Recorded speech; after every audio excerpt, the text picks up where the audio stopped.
The city was already awake when Matthew Evans's chauffeur pulled up to the glass tower that bore his name. From the outside, Matthew looked like the kind of man who had everything: tailored suits, a billion-dollar empire, and a view of the world that few ever reached.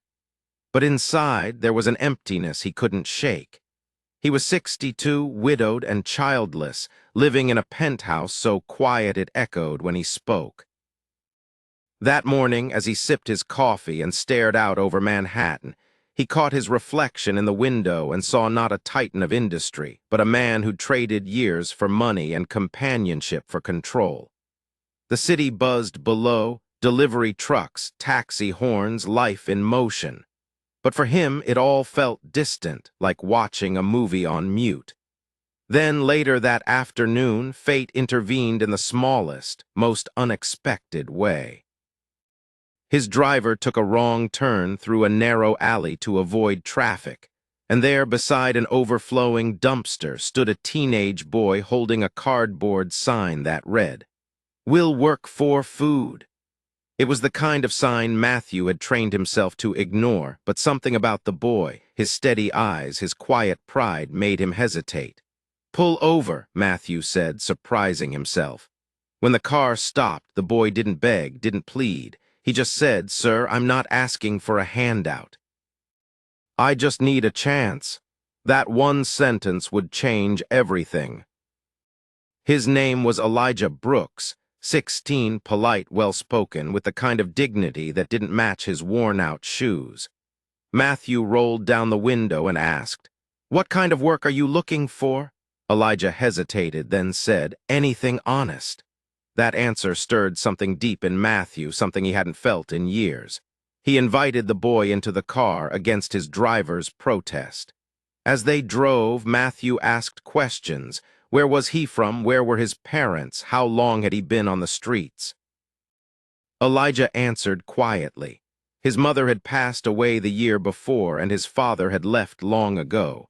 He'd been staying at a shelter, trying to finish high school, but the program lost funding, and he was on his own.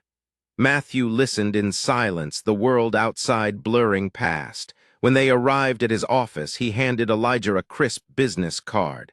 "Be here tomorrow at 8, he said. "We'll find you something to do." Elijah's eyes widened, unsure if this was real. "Yes, sir," he whispered. That night, Matthew lay awake longer than usual. He couldn't stop thinking about the boy's steady voice, that fragile mix of humility and hope. For the first time in years, he wasn't thinking about quarterly reports or market shares. He was thinking about what it meant to matter to someone again. The next morning, Elijah arrived 10 minutes early, dressed in borrowed clothes that hung loosely on his small frame. He stood in the lobby, hands clasped, as employees passed by, curious but silent. Matthew watched from his office window before calling him in. "You ever worked in an office before?" he asked. Elijah shook his head. "No, sir, but I learn fast." Matthew smiled faintly. "Then you'll start as an assistant, run errands, learn how things work." Over the weeks that followed, something remarkable happened. The boy who had shown up from the streets became the pulse of Matthew's building. He remembered people's names, helped with projects he barely understood, stayed late without being asked. The staff loved him. Even Matthew's assistant, who rarely liked anyone, admitted, "That kid's different."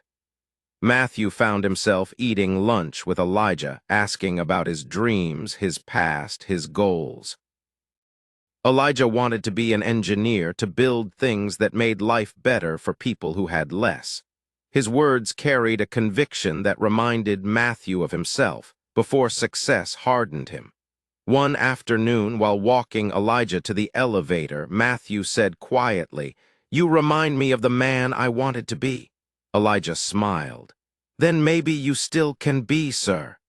That sentence hit harder than any business loss ever had. Winter came fast that year, and with it came change. Matthew started noticing things he hadn't before. the janitors cleaning past midnight, the interns too afraid to speak up, the exhaustion behind polished smiles. Elijah's influence was subtle but profound. He asked questions no one dared to ask. Why do we throw out leftover food from meetings? Couldn't we donate it? Why don't we hire interns from shelters or foster homes? Simple questions that exposed uncomfortable truths. Matthew found himself reevaluating policies he'd never cared about. When his board members laughed at the idea of community programs, he didn't. He funded one himself, a scholarship named after Elijah's late mother. Soon, his company started getting attention not for its profits, but for its heart. But not everyone liked it. Some executives saw Elijah as a distraction. "You're letting a street kid influence your decisions," one sneered. Matthew stared him down. "That street kid has more integrity than half this board." The room fell silent. For the first time in decades, Matthew felt alive again, not as a CEO, but as a man doing something that mattered. Then one icy morning, Elijah didn't show up. His absence stretched from hours into days. Calls went unanswered. Matthew sent staff to shelters, hospitals, anywhere they could think of, but no one had seen him.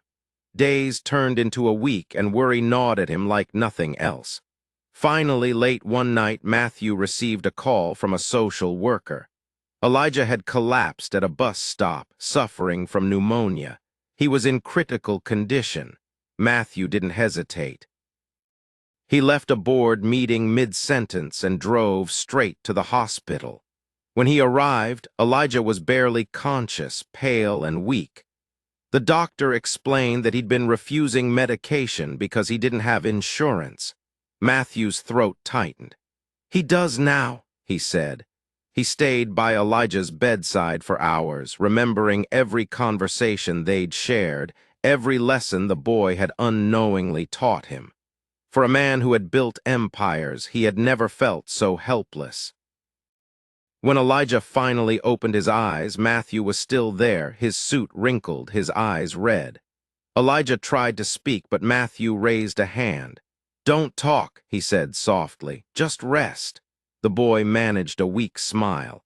"Did you fire me?" Matthew chuckled, a tear escaping down his cheek. "You're irreplaceable, kid." For the first time in years, he said something that came not from habit, but from heart.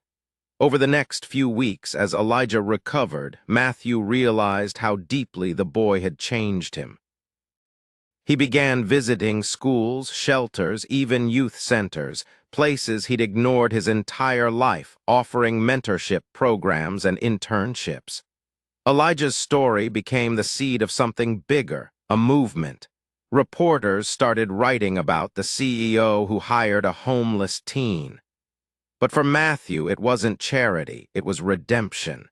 He wasn't just rebuilding Elijah's future. Elijah had rebuilt his.